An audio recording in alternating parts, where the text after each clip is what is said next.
أعوذ بالله من الشيطان الرجيم بسم الله الرحمن الرحيم الحمد لله رب العالمين اللهم صل وسلم وبارك على سيدنا محمد وعلى آله وأصحابه أجمعين. Kita ganti dulu biar backgroundnya beda-beda. Baik, Alhamdulillah Allahumma salli wa sallim wa barik ala sayyidina Muhammadin wa ala alihi wa ashabihi ajma'in. Masih secara daring online dalam pembelajaran hadis. Dan ini pertemuan berapa ya? 21 sampai 23 kemarin. Dan Alhamdulillah masih kita diberi Allah SWT kesehatan, kekuatan iman dan Islam dalam mempelajari ilmu Allah Subhanahu wa taala. Dan Alhamdulillah mungkin suasana masih hujan ya pagi hari ini, dan mungkin sampai siang kayak ini, mudah-mudahan yang mungkin ada musibah banjir dan sebagainya, Allah berikan ketabahan, kesabaran, dan berikan taubah sehingga kita dapat menjadi hamba Allah yang mukhlisin alahuddin, ya, ikhlas kepada Allah SWT.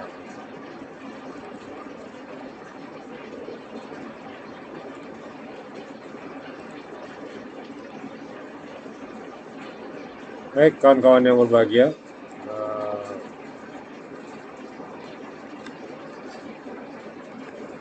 dulu pernah kita bahas karya-karya atau nama-nama para imam. Ya. Ini kan saya tanya kemarin, siapakah nama yang Bukhari? Banyak yang salah juga ketika ujian itu. Kenapa banyak salah? Karena beda dikit aja, ujungnya aja bedanya. Ya.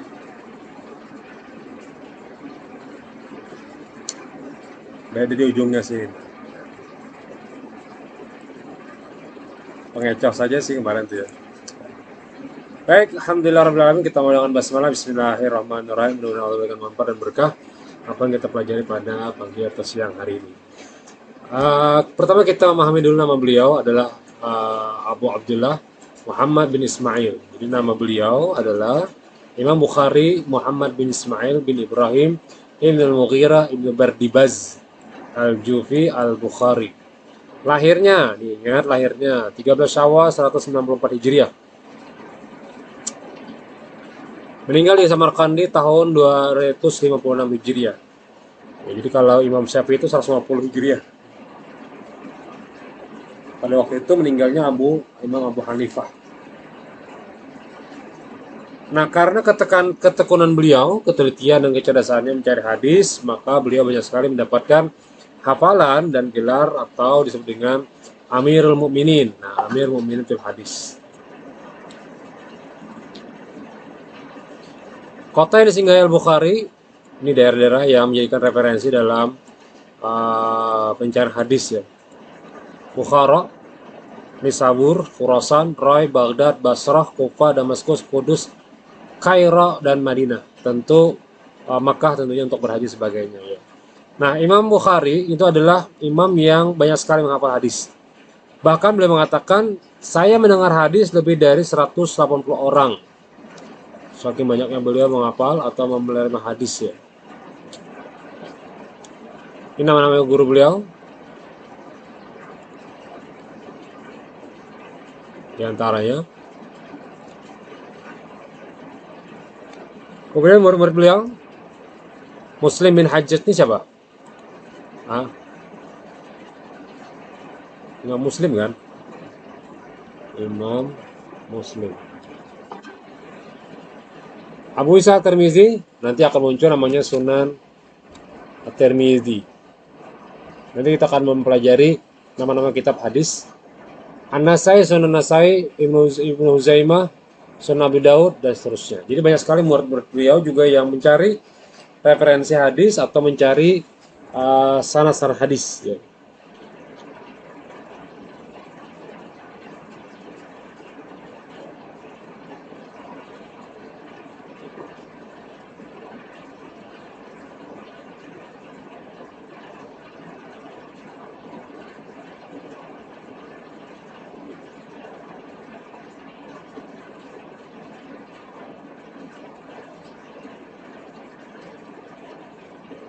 Ya.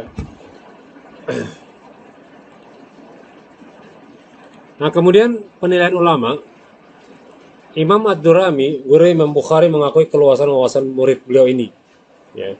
Ibnu Abu Bakar Al-Uzaimah juga memberikan bahwa Imam Bukhari luar biasa dalam mempelajari hadis dan pemahaman tentang hafalannya. Ya. Nah, karya-karya beliau, Tarikh Al-Kabir, Tarikh Al-Saghir, Adab Mufrad, Raf'ul Yadain, As-Salatu Khalfal Imam, At-Tarikh Al-Wasit, Kitabul I'lal, Kitabul Quna. Ini yang paling masyhur adalah Sahih Bukhari. Ya. Nah, kemudian Abdullah bin Yusuf At-Tanisi. Beliau adalah ulama dasar Damaskus yang kemudian pindah ke Tanis, daerah Tanis ya. Ini kurang tahu juga. Murid beliau adalah Imam Bukhari dan seterusnya. Ya. Mungkin kawan-kawan bisa membaca, tapi sedikit mengulang saja. Kemudian Imam Malik. Jadi Azai mengkategorikan Abdullah bin Yusuf ini dengan label Al-Hafiz. Abdullah bin Yusuf meninggal di Mesir pada tahun 218 Hijriah. Ya, jadi banyak setelah itu. Kemudian dari tabi'in adalah Imam Malik, Abdullah bin Malik bin Anas bin Malik bin Abi Amar, lahir di Madinah 1903 Hijriah, meninggal pada tahun 199 Hijriah. Nah, berarti bedanya dikit aja tahunnya ya. Tahun-tahunnya beda. Ini guru-guru beliau, Imam Nafi' juga banyak sekali. Ya. Nah, karya yang paling monumental atau yang paling sering dijelaskan atau dipahami orang lain adalah pakai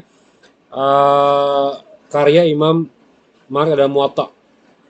Ya, Imam Malik adalah kitab Muwatta.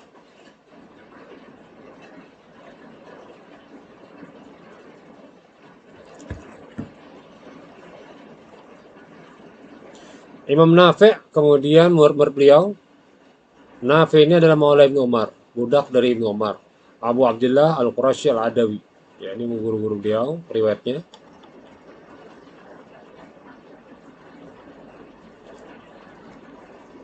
Sebentar ya, saya mau mengedit aja nih. Ada yang perlu diedit.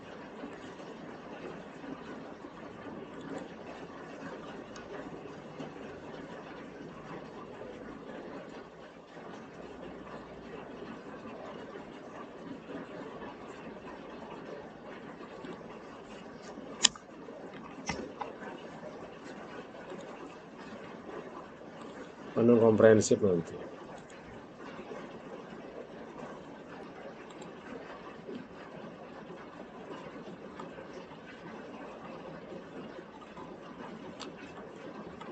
Nah, jadi dari Rasulullah, Abdullah bin Umar, An-Nafi', An Malik, An Abdullah bin Yusuf, Imam Bukhari. Ini referensinya tadi ya. Imam Bukhari mengambil kepada Abdullah bin Yusuf, Abdullah bin Yusuf mengambil kepada Imam Malik, Imam Malik mengambil kepada Nafi', Nafi' kepada Abdullah bin Umar. Nah, itu ya sampai kepada Rasulullah sallallahu alaihi wasallam. Ini itu riwayatnya. Ya.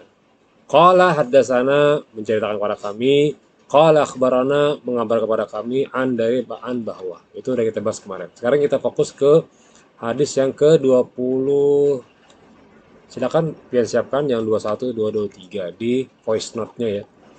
Tapi yang hari ini untuk minggu depan. Jadi yang hadis ke kemarin 21, 22, 23 ya. Sekarang 24 ya.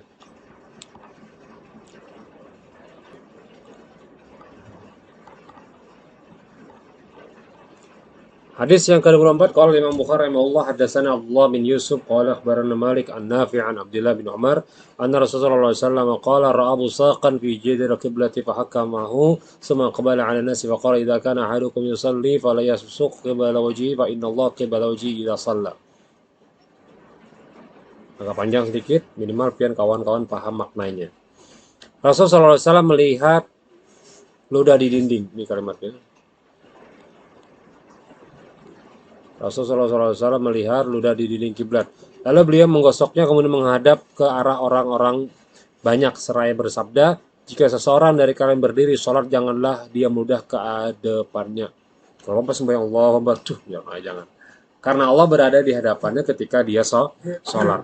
Tapi kan Pak kadang ada rasa manis Pak di mulut atau apa sebagainya, udah diusapkan saja. Diusap atau diusap di kain. Tapi jangan diludahi, apalagi sampai di keluarkan ketika lagi sholat, jangan. Jadi bagusnya ketika lagi sholat itu ya kalau memang ada yang mengganja, ada nasi atau ada apa, masih, maka silakan dibuang dengan cara digosok saja di kain tangan. Jangan ludah ya, karena itu tidak dianjurkan oleh Rasulullah SAW. Nah, maka pesan-pesan hadis, jika terdapat sesuatu kesalahan, maka perbaikilah, jika bisa lakukanlah sendiri. Oh iya, kemarin kita sudah menjelaskan ya, ada kriteria atau tugas akhir mengenai ulum hadis ini, seperti yang tadi saya bahas juga ya. Ada nama hadisnya, kemudian ada terjemahannya, kemarin ya saya lupa juga, kemudian ada pesan-pesan hadis atau makna hadis yang diambil dari analisa yang pengen dapatkan ya. Jadi kalau kada salah ya, mudah-mudahan tidak berbeda. Ada, saya nggak lupa juga, ada temanya, kemudian ada judul materi hadisnya, ada teks hadisnya, ada terjemahnya, ada footnote-nya, atau dari mana referensinya, boleh dalam seperti itu juga. Hadis riwayat Muslim misalnya, nomor berapa, bla bla bla bla gitu. Boleh saja sih ya. Kemudian ada analisanya atau pemahamannya atau makna hadis ya, makna hadis. Nah, silakan yang jelaskan makna hadis yang pendapat itu apa maknanya. Kemudian boleh tuliskan lagi pesan-pesan hadis, pesan-pesan hadis ya. Jadi itu ada 10 hadis, silahkan cari di mana saja. Referensi hadisnya boleh menggunakan software, boleh menggunakan HP yang ada contoh-contoh hadis, tinggal copy semua kita bahas ya. Masih ingat tuh, silahkan Anda ulang lagi kemarin. Kemudian dimasukkan terjemahannya, kemudian Anda baca teksnya, Anda pahami, kemudian Anda berikan makna hadis ya. Berikan makna hadis. Jadi baca dulu, jangan sekedar makna saja. Diberikan pemahamannya dari apa yang Anda baca gitu ya. Baru Anda berikan pesan-pesan hadisnya apa ya. Pesan-pesan hadisnya. Nah, itu mungkin cukuplah satu hadis itu satu halaman. Jadi kalau 10 hadis berarti 10 halaman gitu ya. Diketik atau di Word ya, jangan ditulis tangan. Dan usahakan bagus ya. Maksud bagus itu maknanya dibaca ulang, betul kan? Nanti akan kita bahas di pertemuan 3 sebelum terakhir. Jadi mungkin sekitar pertemuan ke-14 ya. Akan kita kumpulkan dan akan saya baca di sini ya, benar atau hadisnya atau bagaimana pemaknaannya nanti ya. Jadi kalau sekarang itu pertemuan berapa ya? Saya lupa juga pertemuan berapa hari ini. Yang jelas habis tes kemarin 2 kali pertemuan berarti sudah pertemuan 7, 8, 9 ya. Berarti pertemuan 9. Hari ini pertemuan 10 mungkin. Sisa 4 kali pertemuan lagi. Jadi sisa pertemuan ini berarti 1 bulan lagi ya. Jadi sekitar pertengahan Desember sudah pengen kumpulkan itu. Jadi pertemuan ini minggu depannya lagi udah kumpulkan lebih awal ya. Jadi pertemuan ke-14, nanti pertemuan ke-15 itu sudah kita bahas. Nah, pertemuan ke-15 itu persiapan, pertemuan ke-16 UTS, UAS-nya, ujian akhirnya. Ujian akhirnya apa materinya Pak? Ya semua yang kita bahas dari pertengahan UTS kemarin sampai akhir pertemuan di pertemuan ke-16 ya. Nah, adapun tugas akhir itu sifatnya akan kita baca dulu. Tidak bisa langsung jadi, apalagi langsung komplain instan plagiat, jangan. Ya. Tapi kalau hadisnya mau kan harus sama kan. Terjemahan juga boleh harus sama. Dan ingat jangan pakai foto. Kalau pang di screenshot hadisnya dimasukkan jangan. Benar-benar di copy jadikan tulisan. Kalau bentuknya jadi simbol kayak apa? Cari yang ada simbol. Dan jangan mencari di internet karena di internet tidak mungkin akan muncul namanya nomor hadisnya di mana saja. Seperti ini. Ini tidak akan Anda temukan nanti ini. Ya.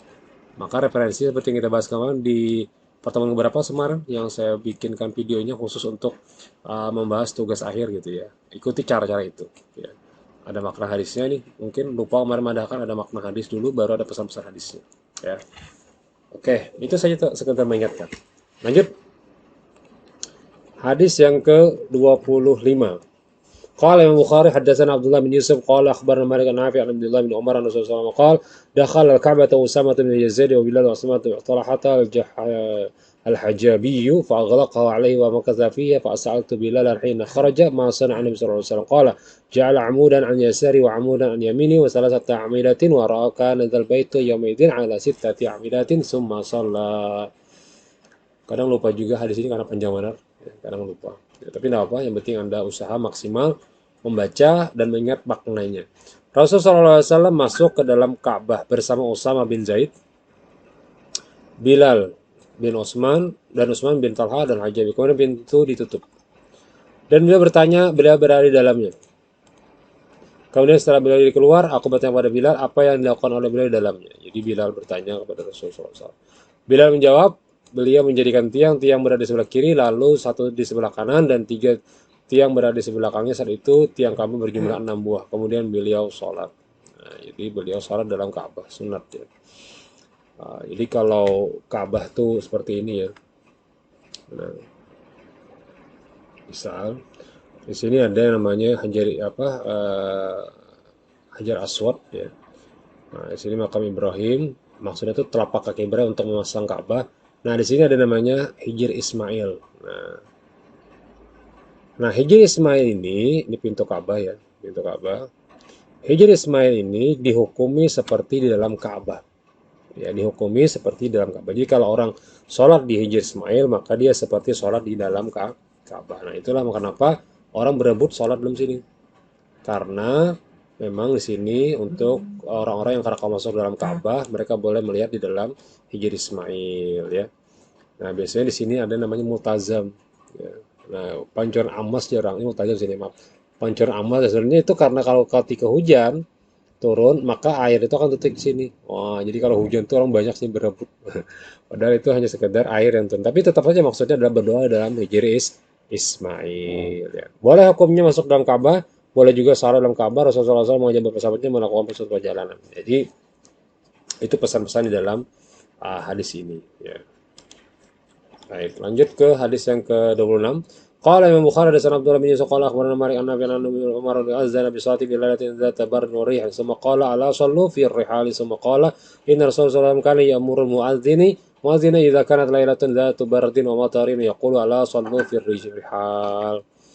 Jika malam sangat dingin dan hujan Rasulullah SAW memerintahkan seorang muazin untuk mengucapkan hendaklah kalian sholat di tempat kalian. Jadi azan itu dipadahkan pemberitahuan bahwa silakan sholat di tempat masing-masing saja berjamaahnya. Salah satu dilakukan di masjid dan bisa juga dilakukan di rumah. Ini dalil bahwa melaksanakan ibadah berjamaah di rumah. Gitu ya. Silakan yang kirimkan yang hadis sebelumnya kemarin, yang hadis ke-21, 22, 23. Ini untuk yang minggu depan. Demikian untuk apa hadis, kita lanjutkan ke materi selanjutnya. Subhanakallahumma wa bihamdika asyhadu an la ilaha illa anta wa astaghfiruka wa atubu ilaik. Wassalamualaikum warahmatullahi wabarakatuh. Assalamualaikum warahmatullahi wabarakatuh.